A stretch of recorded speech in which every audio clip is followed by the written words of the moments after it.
Hey folks, here we have this 99 S10 that apparently there's no heat coming out of. Well, at least there wasn't. There is now, but I neglected to do this part of the video, and I showed some other stuff instead. You know how things change. Oh yeah, that's factory there. It's nice hold down. Anyways. First thing we noticed was there was heat down on this side of the heater core hoses. This particular model doesn't have a shut-off in there, so it's not something like that sticking. So what we did is we clamped off over here with some needle nose vice grips, pulled the two hoses out, and flushed it. I have some clear hoses that fit on there. Actually, one was a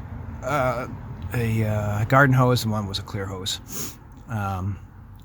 And first I tried blowing through it with my mouth, and after a second it was tough, and then you could feel it let go. So I pushed water through it, and then we had heat, which is a plus.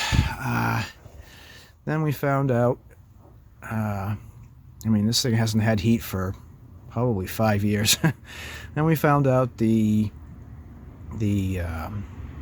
controls weren't working right, and that's where the next video comes. So with that, here you go with that part.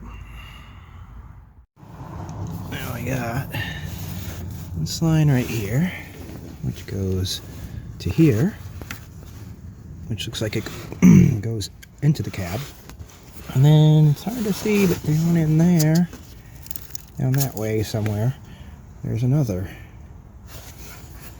bit that comes into behind the fender. I'm not really sure what that does.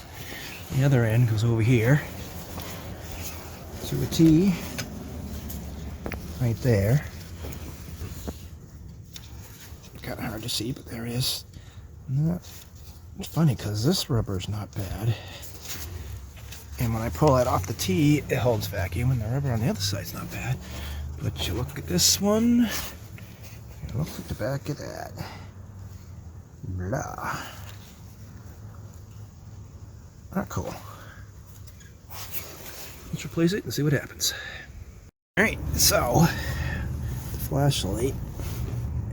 New hose to that T right there, and that side seems to be fine, going in both directions. Comes over here. It was collapsed right in that area. Comes over here to this T over here, which I believe is also a one-way valve, which doesn't work great, but it does work a little bit. And one side goes here, and that one there goes into the wiring harness, which goes inside the cab, I'm assuming. And this one here goes way down there and goes to that plastic doohickey. Oh. I have no idea what that is. There might be a plastic bulb into there to hold a little bit of pressure or something, because GM likes to do that. But I don't know. Now, after a heater core flush and this hose, there's now good heat that's controllable inside. Nice.